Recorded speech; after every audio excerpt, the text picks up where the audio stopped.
Hello guys, welcome to Watching Time. Today we're going to have a War of the Titans. It's a diving war experience. I just wanted to share with you my opinions and my point of view on, in this case, 5 divers that I have chose that I think represent different brands, represent different categories, probably also price points, by the way, but definitely characteristics. And they are more or less brands that are at the same level. So we are talking here about Tudor, a small son or a small cousin of Rolex. And then we're talking about Omega.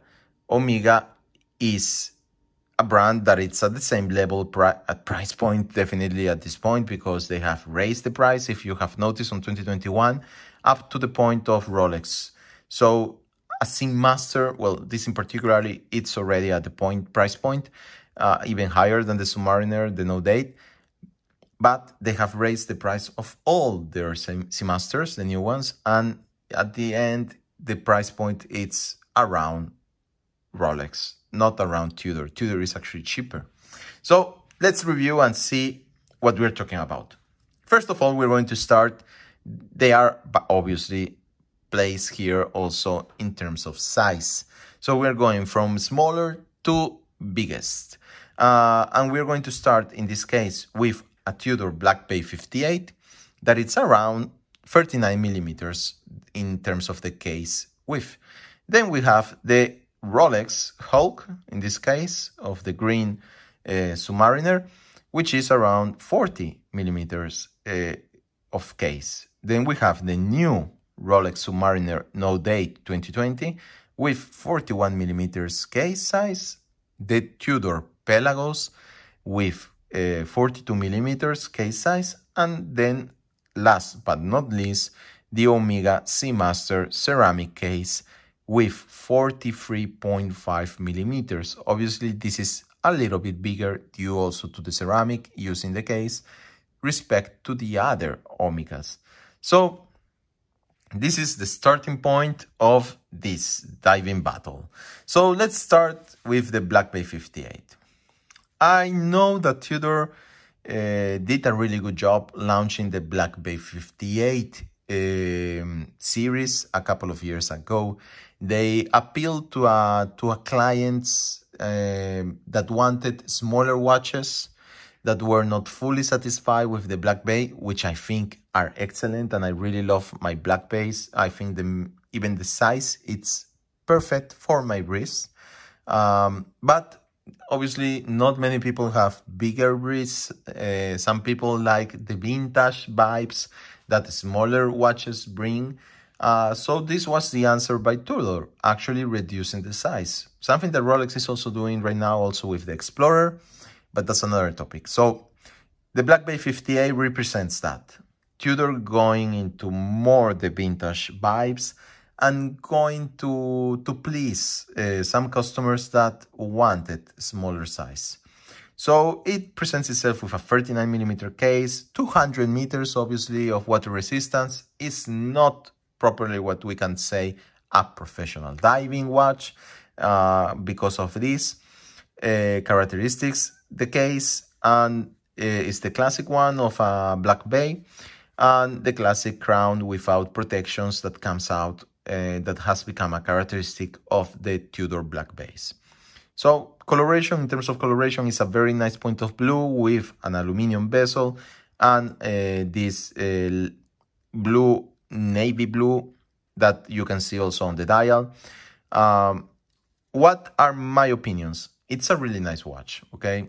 And definitely a good option for people, and I'm talking here about centimeters, that have 16, 17 centimeters of wrist or have very small wrists, or I can say, like not in my case, they have a small amount of hair, and I will tell you why.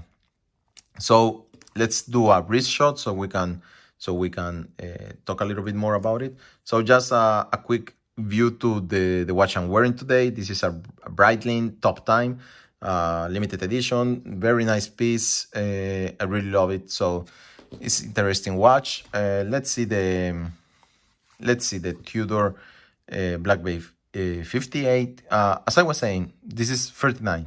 I have an 18.5, almost 19 centimeters wrist, depending on the time of the day. And for me, this is my opinion, and it's totally subjective to what I'm used to. This is a small watch, okay? I have so much trouble when I watch my wrist and I see this watch on. It always feels a little bit wrong. There's something that doesn't fit with what I'm used to. But this is just my opinion, and part of that, obviously the NATO that Tudor uses are excellent. I really like the texture of it. Okay, so this is the wrist shot on this watch, and in my case, for example, I think the hairs, for example, is one thing that I don't really like going over the NATO strap. This being a two-piece NATO that doesn't, turn itself onto it, it's thinner, so it's very thin on your wrist, thinner than leather, and the effect sometimes that hairs do on the strap, like you can see on the top part here, something that I really don't like fully. So that is one point. The other one is that it actually is small, and I think part of that is not really the case. The 39 millimeters is something that I wear in other watches, and that doesn't bother me. I think it's actually the dial. The amount of space taken by the bezel, the size of the bezel and the size of the dial, it makes it much more smaller, and actually that's I think at the end what makes it feel on my wrist smaller than what really it is.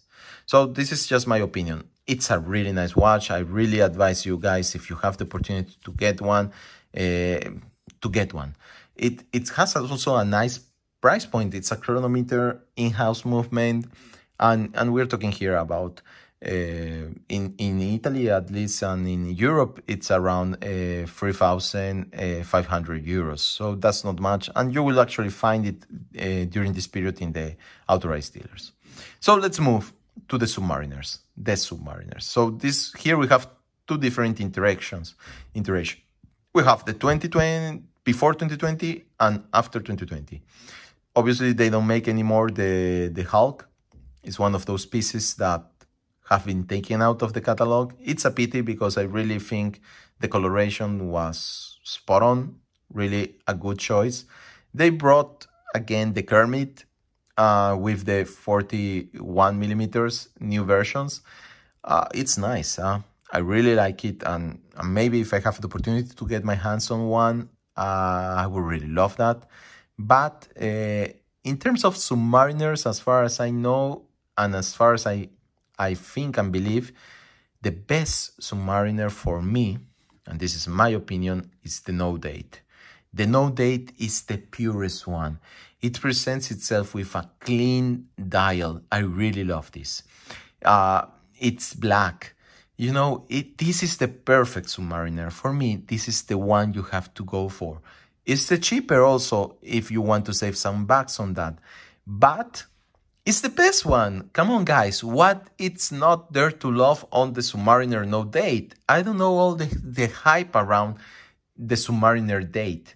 I don't really understand it. When I got the Hulk, I got it because of the coloration. Because I really like the green. But I hate the date. I really hate it. Why? Because it's in my case, that's the uncomfortable guest. Always there, always watching to you, always judging you. Not giving you a peace of mind. Why? First of all, because I change watches. I change watches daily, even 2 times a day. And the only thing that I never put on right is the date. I never take the time to put the date on. I don't really care. It takes me time. You have to go around, and moving the date also is one of those things that in time will make it faster for your movement to get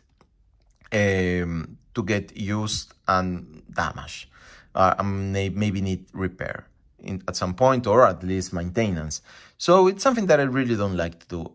So you will find me wearing watches that are never right on the date. First of all. Second of all, they choose to put a magnifying glass. and that brings the date even, you know, more into your face. It's something that shows it even more, that it's there. Hello guys, I'm here, and I'm not the correct date, by the way.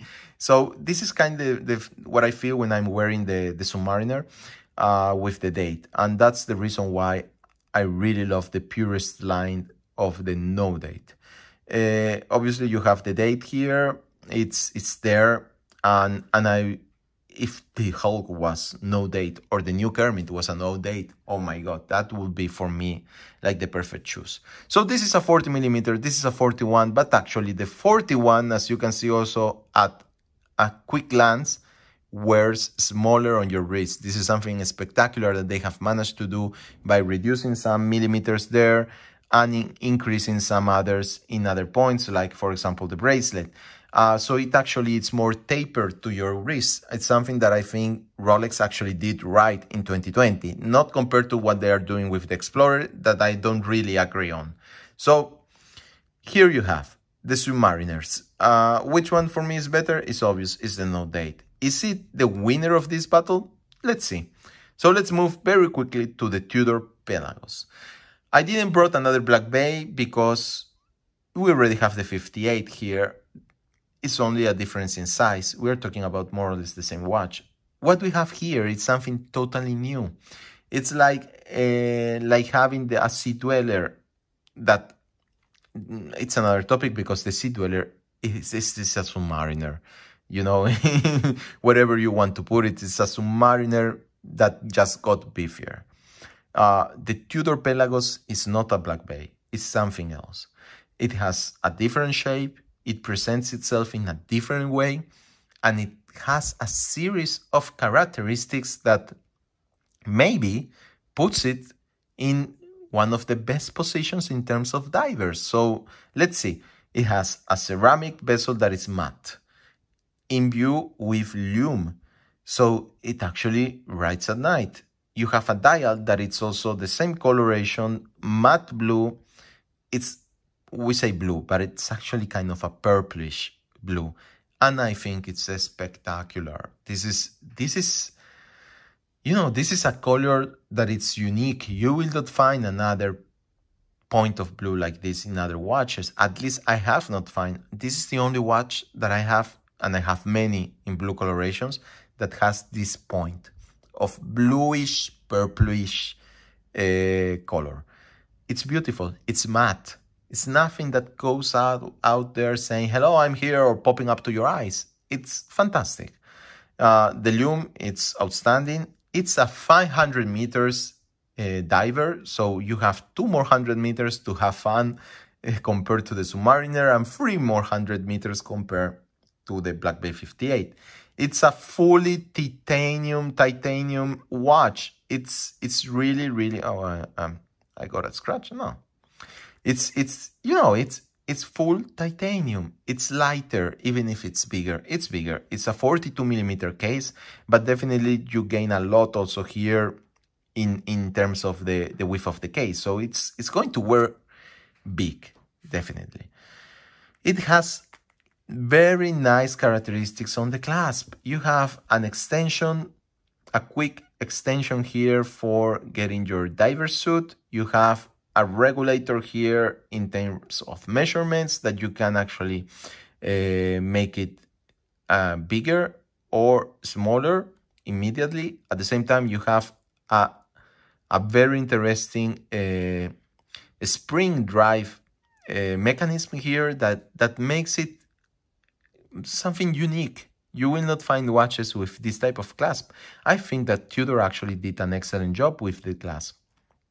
The watch on my 18.5 centimeters wrist wears perfect. I really love it. The size is perfect. It's a little bit big. It's on the bigger size. Definitely Submariner wears nicer in terms of more elegant. You cannot play this with a with a jacket and a tie, because it looks sportier. It is a sport watch. It is a tool watch. So definitely doesn't go into the classical, but it's beautiful. I really love the case. The lume, you know, it works perfect. It has a helium valve. This is a tool watch that I will take with me if there is a situation in which I have to be in the sea and I need something that I'm going to be sure that it's going to be there for me all the time. And this is a watch. I think this is perfect. What is the price point? New, it's definitely around the 4,000, which is already half almost to any Submariner. If you go into the gray market and you buy a second-hand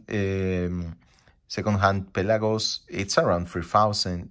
You will find it around there. So in good state also. So this is actually an excellent price quality watch. And for that, you are getting so much back. With the 3,500 euros that the Black Bay 58 costs, you are not getting any of this, Obviously, you can wear this with a jacket and a shirt, or you can wear this in your daily life in the office, maybe, which is more difficult to do probably with the Pelagos. But the Pelagos is a unique piece. Do you want a statement in your wrist that says, hello, I am a guy that likes tool watches? Well, definitely this is an excellent choice. So let's move to the last one, the Omega Cmaster. I choose to use today the comparison with the ceramic case. First of all, because it brings a bezel that is made of titanium, a ceramic case that is different from the other watches. So you have a little bit of variety here in terms of quality and in terms of materials that have been used. It's still a 300 meters diving watch, so nothing fancy there. Also because Omega has the open case back, so you cannot expect that much of a diving depth with an open case back. It's an excellent watch. I think Omega has done a very good work with the helium valve that they put in all their watches, already a characteristic. It's like shooting a laser. Here it has a James Bond DNA, especially this one with the NATO that is James Bond inspired. It wears high because, yes, it's a big watch, 43.5 millimeters. It's something that I can manage very well, but definitely it's on the bigger size. I really like the color, the stealthy kind of vibes that this watch gives to you. It costs, because I think the price is around 8,000. So definitely on the pricier size. It's something that you will find always in an Omega boutique. It's not like the Submariners that you will never find nowadays. It's impossible to get one on haul.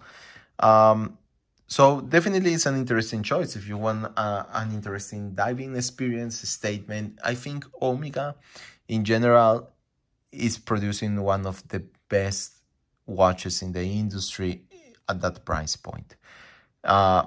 If you ask me 1 year ago, I would probably tell you that Omega was also one of the best price quality brands. I have seen that after the pandemic, they are moving more into raising their prices up to a point that they are comparable with Rolex. So that is the marketing strategy that they're taking, is also to move to a level in which they are not anymore in between a Tudor and a Rolex, but they are more compared to the Rolex watches. Also in terms of price points, in terms of use of materials like gold or rose gold. So they are doing a lot of job on this type of sites that are interesting. They are using materials that are also interesting. Something that Tudor is also doing, guys, because now with the silver Black Bay 58 and the gold Black Bay 58, which is beautiful. I've seen those in person and I really love what they have done there, even if I don't like the measurement of the watch. But Omega is a brand that has, for the last year, worked with materials. So they are experienced in that area also. So it's interesting and to have an eye on. So what do you think, guys? What are your point of views? Which one do you prefer? Which one of these watches would you be wearing as a diver, and which one you think wins? Me in particularly, if I have to choose one, and even if I have a very weak point for the Submariner, and I really like the icon behind, the design and everything, the history, I think I will definitely choose the Pelagos.